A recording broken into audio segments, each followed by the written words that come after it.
Hello, everyone. Good morning. My name is Lynn Wood, and I'm a Student Services Assistant at East Los Angeles College. This is my partner, my wife, Anne. We're in this virtual world, so I've been offering as many resources as I can from my home. And the resources I have to share are Mi Centro. They have a Pride Pantry. They're LGBTQ specific, so you do have to register. They're a small organization. They only feed about 10 families every week. And the others are Eastmont Community Center in Montebello. They are a drive up. You do not have to register every week on Friday. And then the Garage Board Shop in East LA, they are a walk up. They ask you to bring a cart because they give you a couple pounds worth of food. And yeah, so those are the resources I have to share. My email is woodcl, that's wood, C as in cat, L as in Larry, at elac.edu. If you are a student or you know of a student that is struggling or stuck in our system or wants to get started with college but doesn't know what to do, send me an email. I can help get them out of the stuck place or get you out of the stuck place or guide you along in the system. I've been sharing books. The book that I'm currently reading is called The Pull of the Stars by Emma Donoghue. And Emma Donoghue is a lesbian. The book itself is not necessarily lesbian focused, but in fact, excuse me, I'm an allergy sufferer, sorry. It's set in Dublin, 1918. That's the interesting part of this book. Like, it's focused on the flu pandemic from 1916 to 1918, about maybe even later. And this person in particular is working in a hospital maternity ward in Dublin. It says Dublin 1918. This is inside the front jacket. 3 days in a maternity ward at the height of the Great Flu, a small world of work, risk, death, and unexpected love by the best-selling author of The Wonder in the Room, which is Emma Donoghue, and it's called The Pull of the Stars.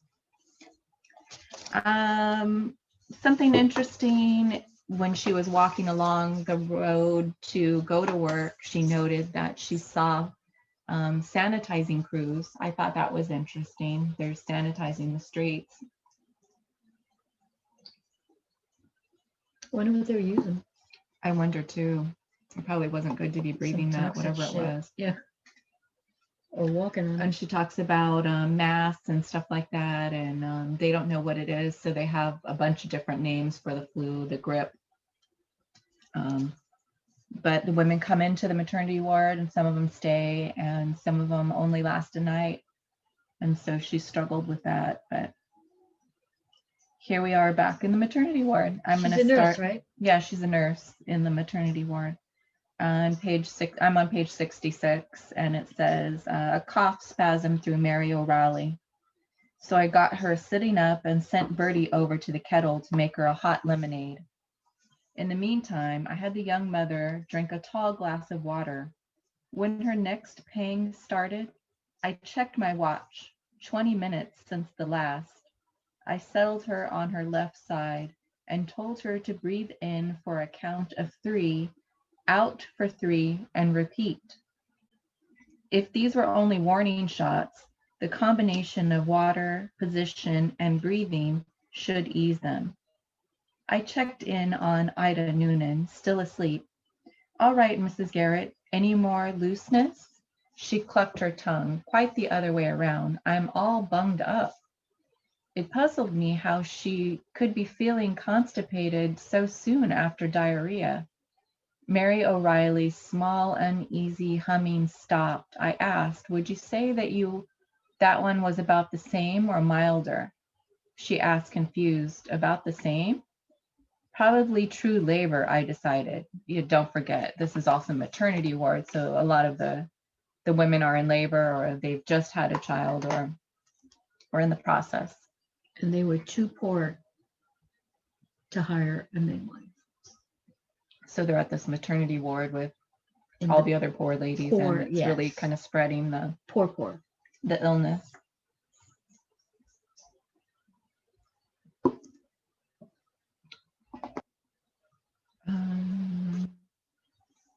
okay, babe. Yeah. Probably true labor, I decided, but if her pangs were still coming at only 20-minute intervals after more than a day, oh dear, the girl could have a long way to go still. Though, of course, the last thing I wanted was for one of my patients to start delivering in this cramped little room when there wasn't a single obstetrician in the hospital. An internal examination to find out how far the cervix was dilated could tell me more, but I was holding off because it had been drilled into me that every time one's hand went inside a woman, one ran the risk of infecting her. When in doubt, I'd been taught, watch and wait. You know what might help is if you felt able to walk around, Mrs. O'Reilly. That could help the cervix dilate, and it distracted the woman and gave her something to do. That's what they did with my mom when she was in labor with me. She took a walk around the hospital. It was either that or go home. My dad elected to walk around the hospital. Startled, she asked, "Walked where?" I racked my brain. I couldn't send infectious patients to roam the corridors, but there wasn't room to swing a cat in here. Just up and down around your bed. Here, we'll get these chairs out of the way. Sip your lemonade as you go. Bertie had the chairs stacked and tucked in and around under the desk before I could ask. Mary O'Reilly stepped cautiously around the bed and back again in a U. All right, are you warm enough? Yes, thank you, miss. Nurse Power, I corrected her gently. Sorry, no bother. Mary O'Reilly was clutching her bump through the nightdress, poking her finger into a navel. I asked, "Is that where it hurts?" She shook her head and caught a cough with the back of her hand, just wondering how I'll know when it's about to open. I stared. Your belly button? Her voice trembled as she paced. Does it do it on its own, or will the doctor have to force it, to open? I was embarrassed for her. Mrs. O'Reilly, you know that's not where the baby comes out. The girl blinked at me. Think of where it got started. I waited, then whispered, look down below. The information shook her. Wait, did she think it was coming out of her anal aperture? No, she thought it was coming out of her belly button. Oh, fuck, that's even worse. Yeah, her belly button. So she was messing around with her belly button, and the nurse was like, okay, come on. What's going on? She was like, when is it going to come out of there? She was kind of close because the umbilical cord is attached there, isn't it? What's up, puppy? That's sad. Just ignorance. Yeah, ignorant. The information shook her. She opened her mouth wide, then clamped it shut and coughed. Her eyes were shiny. Bertie was standing on Mary O'Reilly's other side, holding Gillette's midwifery, which she hadn't asked if she could take down. Here, look, you can see the top of the baby's head, and in the next, she flipped the page, it's sticking right out of her. Mary O'Reilly flinched at the graphic image, but nodded, absorbing the lesson, then walked away as if she couldn't bear to see anymore. Thanks, Bertie. I made a little gesture for her to put the book back before she noticed the more disturbing sections, like malpresentations, anomalies, obstetrical surgeries. Mary O'Reilly was stumbling back and forth around the bed, blinded by fright. Puritans who thought ignorance was the shield of purity, they made me angry. I said to her, your mother should really have explained. Didn't she bring you into the world this way? I've seen it happen hundreds of times, and it's a beautiful sight. Trying not to think of all the ways that it could go wrong, of the young blonde I'd encountered in my first month here, who labored for 3 days before the doctor pried out her 11-pounder by cesarean section. Shit, pried it out. She died of an infected wound. 11 pounds, and she tried to deliver it vaginally. I guess she needs to go out. You had a good chance of losing. I regretted what I said about her mother. I'm so sorry, was it? Having my last brother or trying to? Her voice was very low, as if it were a secret and a shameful one rather than the most ordinary tragedy ever told. Even if this girl was ignorant of the mechanics of birth, she knew the fundamental fact about it, the risk. I suppose that was why I found myself telling her. My mother went the same way. They were all looking at me now, these three women. Mary O'Reilly seemed almost comforted. Did she? I said in our case, I was 4 and the baby did live. Bertie was watching me, her eyes crinkled in sympathy. Mary O'Reilly sketched a cross, touching her forehead, shoulders, and breastbone, before resuming her walk. I felt as if I were adrift in a leaking boat with those strangers waiting out a storm. A grunt burst out of Delilah Garrett. My bowels, I need to move them, nurse. I know it, but I know it won't come. I looked at her hard. I'd been so focused on the newcomer, it had completely slipped my mind that constipation could be an early hint of labor. But Delilah Garrett was due for almost 8 weeks, I argued with myself, wasn't due for almost 8 weeks. This being her third go, surely she'd recognize those pangs. Except that she was so reluctant to stay in hospital, she'd be likely to not deny any hint that she might be slipping into state. And that's this flu. And wasn't this flu becoming infamous for expelling babies before their time? She let out a volley of coughs. Tell me, Mrs. Garrett, when you get the urge, does your whole middle tighten up like a drum? That was another sign. I laid her down on her back with her knees drawn up a little and began palpating. The baby's bum was up, head down. That was good. Bertie, the horn. The horn. Delilah Garrett tried to sit up, eyes wild. You're not prodding me with that thing. It won't hurt.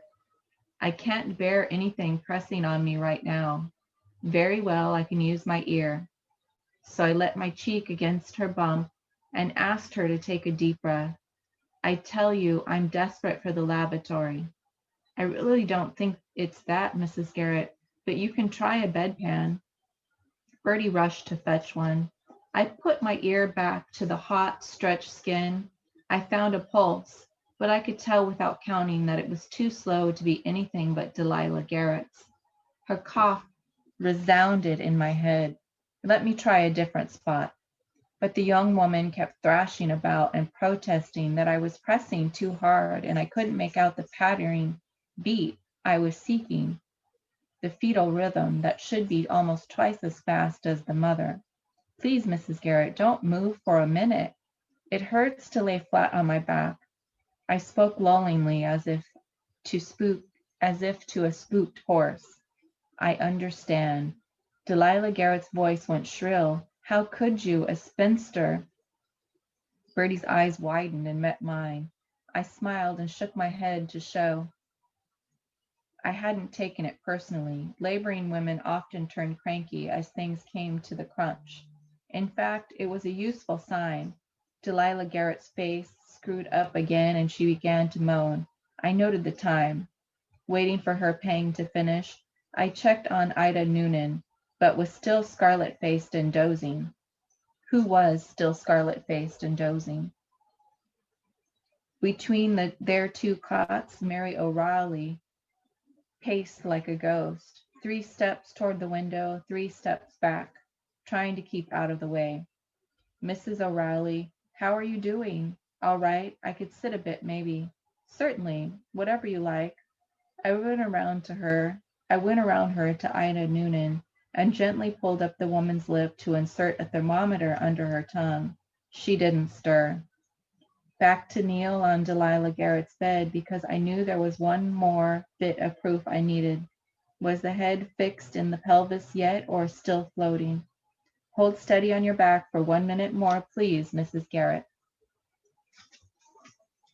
Facing her glossy bump, I moved my right hand into Powlett's grip, taking a hold just above the pubic bone, sinking my fingers in as if around a huge apple, and gently trying to shift the small skull from side to side. Ah, Delilah Garrett kneed me in a violent way. I rubbed my bruised rib, calculating. The head hadn't budged at all under my fingers, so yes, this woman was in labor, 2 months early. Bertie pointed. Mrs. Noonan had let the thermometer drop out of her mouth and had fallen onto her blanket. Pick it up for me, would you, Bertie? Quick, before it cools. She scuttled between the two cots. Show me. Bertie put the thermometer up to my face vertically, flat so I could read the figures. She turned it. I read the number, 105.8. Climbing again. Can you even imagine having a fever so high?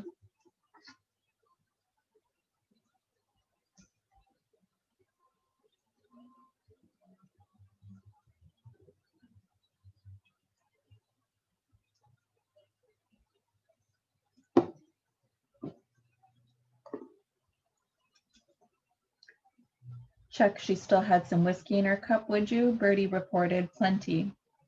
So that's a remedy, is whiskey in the cup. You could try ice cold cloths on the back of her head or neck then. She hurried to do that. I tugged lightly on Delilah Garrett's drawers and said, please have to come off. These have to come off. She huffed, but lifted her hips so I could slide them down. Let your knees fall apart, would you, just for a moment?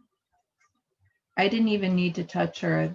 The pubic curls were crusted with red. What could we call bloody show, the surest sign? Behind me, Bertie let out a gasp of shock, but it was covered up by Delilah Garrett's groan. I closed her legs and pulled out my watch. Barely 5 minutes since the last pang. This was all going much too fast. Born at 32 weeks would mean severely premature. All we could do with those babies was keep them in a warm box upstairs for the week. Send them home, wrapped in cotton wool with an eyedropper for feeding, and cross our fingers. That's terrible. Especially if they were boys, notoriously weaker, they'd somehow live through the first year. My most urgent task was to look after the mother, I reminded myself, to keep Delilah Garrett's blood pressure from going through the roof. I took her wrist now. Under the pads of my fingertips, her pulse leapt, a river in spate. I plumped her pillows. Sit up and lie back on these, dear. Blinking, she did. Bertie was still standing there with the thermometer open-mouthed. I asked her to disinfect it just to get her over to the sink. I followed her and murmured in her ear, you know what part a nurse is the most important? Bertie looked blank, her hands, her feet. I pointed to my face and made it serene. If a nurse looks worried, patients worry. Guard your face. She nodded, absorbing that. I went back to Delilah Garrett. I believe you're on your way, dear. Fear in my voice for the first time. It can't be. She's supposed to be a Christmas baby.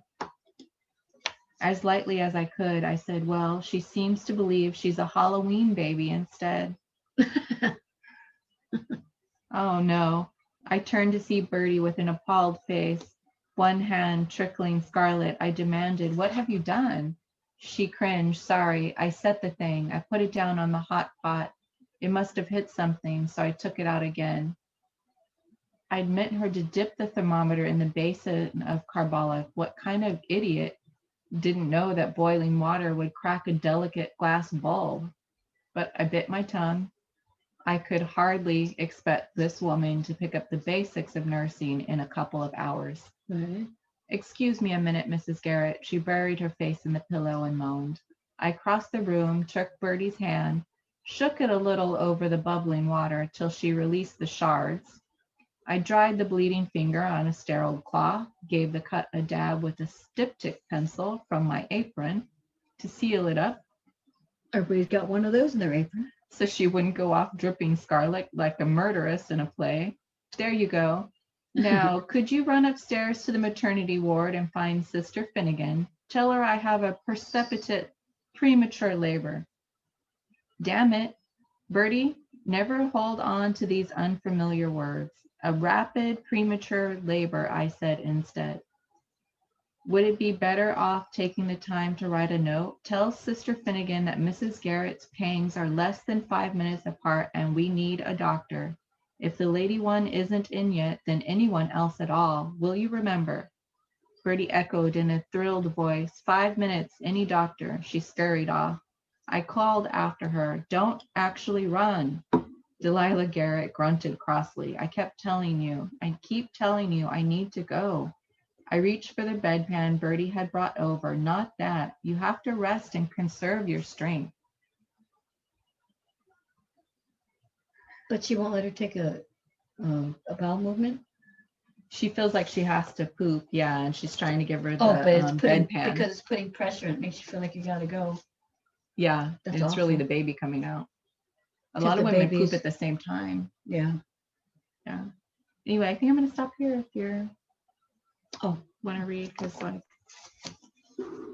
things are getting bloody over here. yes. It just so happens that I'm also reading a book that's Irish, because the thing is that This was actually her book and I stole it.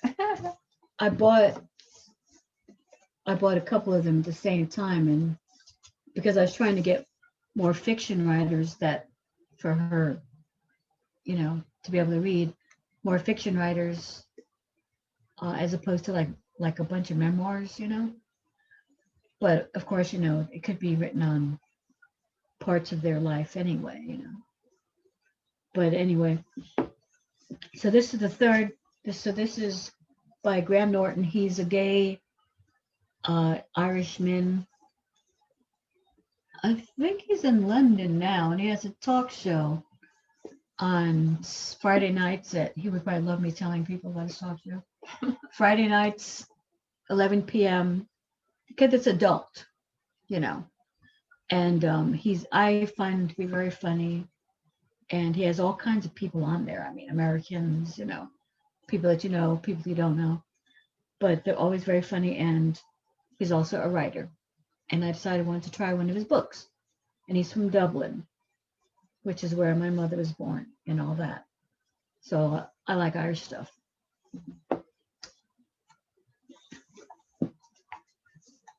The funny thing is, before we start reading this stuff, we're reading all books by like Black people, And so it's kind of funny now we're reading all Irish ones. It just happened. So this is if you were with us before when I read the chapter was about talking about her mother's experiences, so it's like it was back then. So this is now where Elizabeth has come back home to Dublin, and she's looking to get her mother's stuff together because her mother passed away. So she's looking to get her stuff together and see what she's going to do with everything and blah, blah, blah. So she keeps finding her stuff in like letters that she'd written to a guy, that she had correspondence with a guy. And so Elizabeth is trying to figure out, was this guy her father? Because she didn't really have, because her mother wasn't married and whatnot. Okay. Carefully, as if her mother might discover she had read them, Elizabeth folded the letters and returned them to the dusty oblivion of the box. Who had her mother been back then? She couldn't imagine the strict, dispassionate woman who had raised her replying to these sweet coin notes. The mother she had known had almost sneered at any hint of romance. A little knot of sadness and regret tugged at her heart. She would never know the young woman who had hoped for a different life. She thought of all of the old photographs downstairs that she had pored over as a child.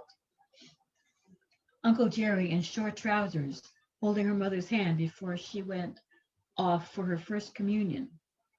Two teenage girls standing outside the front door of Convent Hill, their arms Irish dancing stiff by their sides, while a summer breeze whisked their hair around their laughing faces. A smooth, unblemished forehead framed by a pale blue satin hairband that matched her bridesmaid's dress as she stood beside Aunt Jillian on her big day. The smile on her face, her eyes that glinted with a mixture of hope and excitement, not a hint of concern or care. Elizabeth had never known that woman. She thought back to how she had felt when she first met Elliot, her ex-husband, in New York all those years ago when she was studying for her doctorate.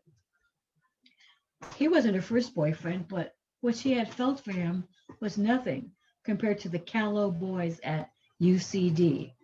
Elliot was dangerous. He both thrilled and frightened her. That tanned skin and the tiny ridged ladder of bone that climbed up his chest from his open-necked shirts. The confident way he touched her body, his hands mysteriously finding themselves in just the right place. Rushing essays, skipping shifts at the coffee shop, all because she had to be with him. She hadn't felt as if she had a choice. She had been hooked, high on love. Surely her mother had never felt like that. But then again, if she hadn't, then she had also managed to avoid the excruciating 10-year come down that Elizabeth had endured. The years of suspicion, never knowing what was wrong, but always aware that things weren't right. Then, 7, almost 8 years ago, leaving the college after lectures, noticing the dark-haired young man in his oversized coat staring at her. She had thought he was a student. Elizabeth? He was standing in front of her. She noticed a little rim of dirt around his nose ring. You don't know me, but... And soon she knew everything and could never unknow it. The physical revulsion she had felt thinking about the things that Elliot had been doing at the same time as sharing her bed, kissing their child. It was still all too easy to recall. She hated how the revelations had made her feel, the way Elliot twisted her reactions to accuse her of being homophobic. The frustration and fury could still make her vibrate when she thought of him standing at the foot of her bed, full of smug outrage. It was as somehow her disgust made him the injured party in this mess of his making. So many of her friends had tried telling her that this was better.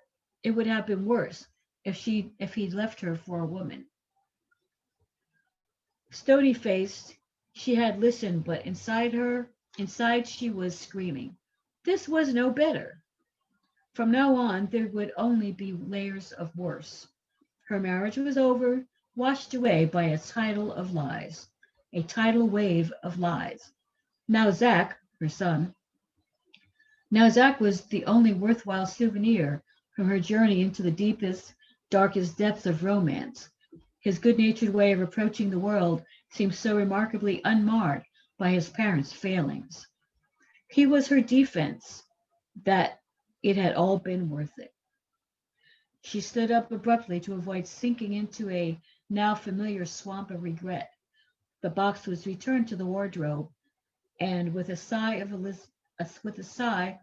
Elizabeth accepted that she would have to share this secret. Breaking her dead mother's confidence made her feel disloyal, but she had to tell someone about what she had found. Who would know more about Edward? She imagined her mother turning in her grave, but she was going to have to speak to her Uncle Jerry and Aunt Jillian.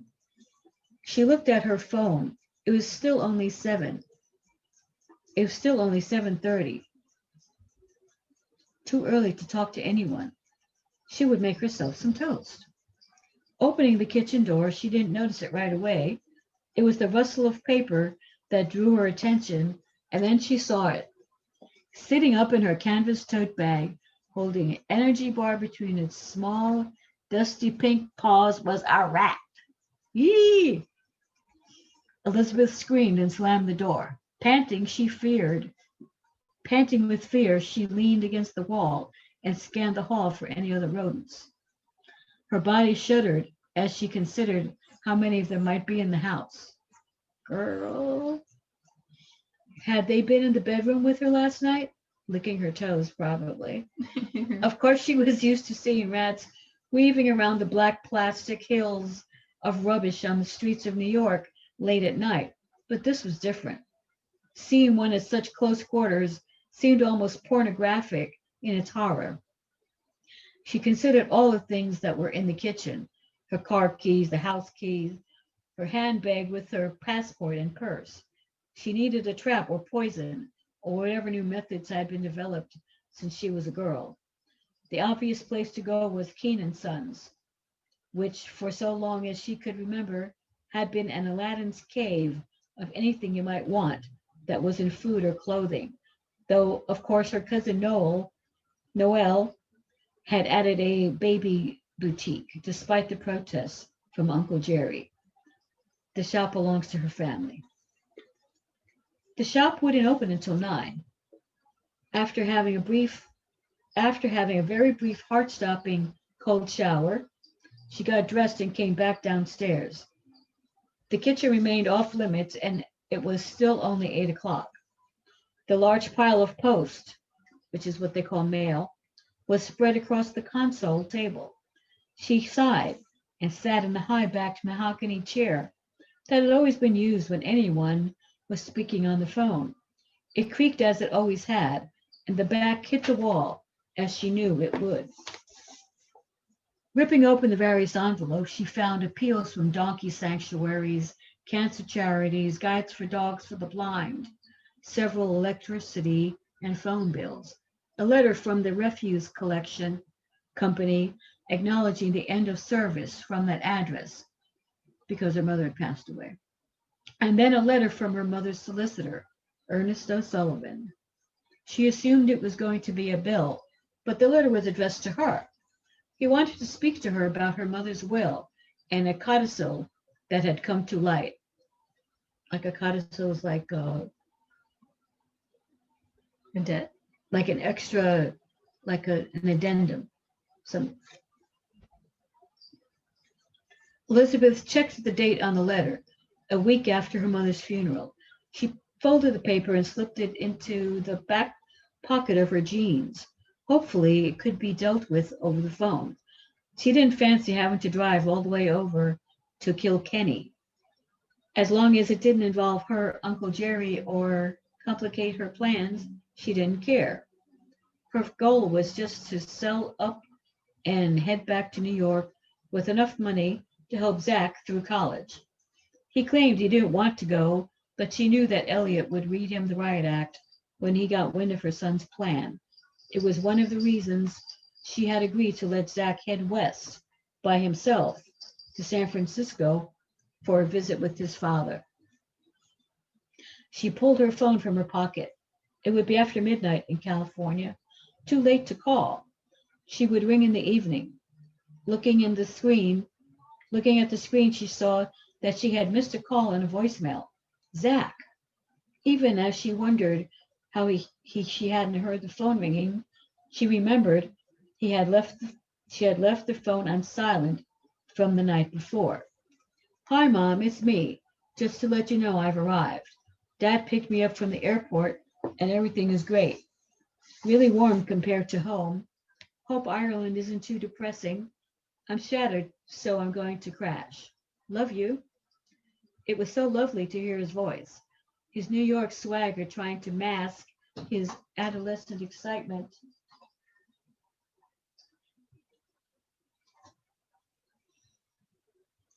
His New York swagger trying to mask his adolescent excitement about his trip. She thought about calling him back, but decided against it. He'd done what she had asked and called her, so she would let him enjoy his little taste of independence.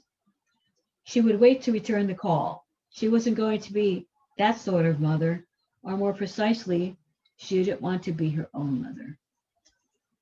One of the most enduring memories she had of her mother was the day Elizabeth was leaving Bunkara to begin her studies at university in Dublin.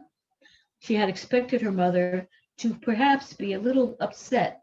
What she was not prepared for was the emotional outburst that her departure had provoked. Her mother hadn't just shed a tear as she waved her off from the door. She had collapsed into full-scale sobbing. Elizabeth remembered being embarrassed and impatient. It wasn't as if she was going off to war or a hospital for major surgery. She was just doing what dozens of other teenagers from Bunkara were doing, and their parents weren't holding on to porch pillars, wailing as if they were watching their family trapped on a sinking ship. Afterwards, on the bus to Dublin, she had recalled all the excuses her mother had made over the years for not allowing her to go on any school trips. She had assumed it was to do with money, but in retrospect, it seemed far more likely that her mother had an unhealthy attachment to her. Some might have said she was just being more overly protective, but to Elizabeth, it had felt more like possessiveness. When the idea of her doing her postgraduate work in America had been broached, her mother had come up with 1,000 reasons why Elizabeth shouldn't. When the day finally came for her to fly to JFK, there was no sign of her mother at the airport to wave her off. That's messed up. She'd claimed she was ill, but Elizabeth knew the clingy truth. In need of a caffeine fix, and with the 20 euro note she had found in the pocket of her hoodie, she left the front door on the latch and headed out. That means you just pull it closed and doesn't lock. The burglars of Bunkara could help themselves. The only thing she cared about was her passport, and that was being guarded by a rat. Walking into Boost, I'm sure that rat was taken off already gone back to the nest. Walking into Boost, she found the desire to roll her eyes. It was like stepping into one of the self-consciously hipster haunts in Williamsburg, Brooklyn, that Zach and his friends thought so much of. The exposed brick behind the counter, the chalkboards hanging from chains, the metal stools placed around old butcher's blocks. It was a source of amazement to Elizabeth that such a place could exist in Bunkara. She remembered the old cafe that Mrs. Moore used to run, that had been her mother's pal. What had it been called? Coffee something. Pot? The odd thing was that the two women standing in front of her, waiting at the counter, could have been customers in Mrs. Moore's, but here they were ordering skinny lattes and dry cappuccinos. She herself had always felt she was holding on to her Irish roots by stubbornly refusing to order anything other than an adjective-free coffee or tea. But now she found the whole nation had moved on without her. Ooh, tea. Sorry, I slurped it. Sitting on a high stool, she perched her laptop on a wooden shelf that ran the width of the window. The Wi-Fi password was full of beans. She scrolled through her emails, deleting the junk as she went. She was left with only two that she felt should actually read. The first was from Linda Jetter, her downstairs neighbor, who had volunteered to look after Shelley, the cat. In fact, she had been so keen that Elizabeth was considering offering her the creature full time. Zach had lost interest in Shelley shortly before his persistent pleas to get a cat were answered. Elizabeth had been dealing with her single mother guilt after Elliot's departure, and she'd agreed to the pet against her better judgment. It didn't help that she felt obliged to explain to everyone who encountered the cat that he hadn't been named after the poet, Shelley. Shelley was simply young Zach's way of describing the cat's tortoiseshell markings. The email consisted of 4 photographs of Shelley in Linda Jeter's apartment. At best, she looked bored, at worst, contemptuous. Linda had just written, "Shelley, feeling right at home." I think she did want the cat. Elizabeth quickly typed a brief response, thanking Linda for her kindness. She wasn't sure why, but she couldn't help feeling sorry for Linda Jetter. All she knew about her was that she was in her late 50s, but had never married and worked as a paralegal secretary in Midtown somewhere. Sounds like a dyke. It was just that she never seemed to have any sort of social life and came with clockwork precision in one of her sensible suits, carrying her work shoes in an old Lord and Taylor bag. She was probably perfectly happy. In fact, it was likely that she felt just as sorry for the single divorced mother living upstairs. The other was from Jocelyn, one of her friends at work. They were both in the English department and shared the romantics between them. Elizabeth scanned the content. Sorry. Elizabeth scanned the content. Sorry, I can't see the period at the end. Christ, this was not good news. Jocelyn was wondering if she already knew that Brian Babs and Nicole Togler had dropped out. They had both been taking her romantics and the Celtic tradition. They had both been taking her romantics and the Celtic tradition. With them gone, she only had 5 students left. Her course felt doomed, which was, she thought, strangely Celtic and romantic. She marked the email unread. She would reply later. The shop had been opened by now. She grabbed another coffee to go and head over. Homemade muffins that looked the same on 34th Street. Homemade muffins looked the same on 34th Street as they did in Bunkara, were sitting in a basket by the till, and Elizabeth was just about to pick one up when she heard her name being whispered in her ear. She turned to find her cousin Paul with a wide grin spread across his face.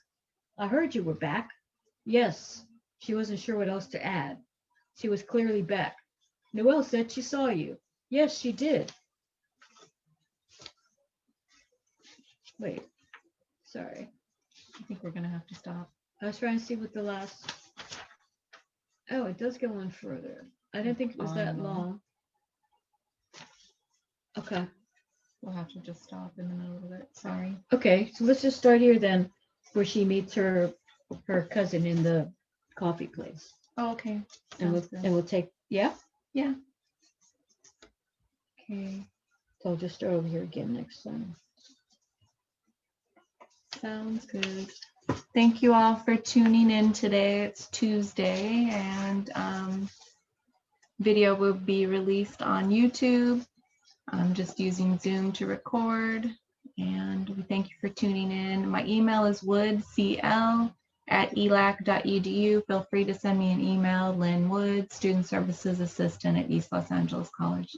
This is my lovely wife, Anne. Of almost 30 years. Don't forget that. Thank you for reading today, babe. And I hope you're safe and well wherever you are. Thanks Take care. for letting me read. Bye. Bye.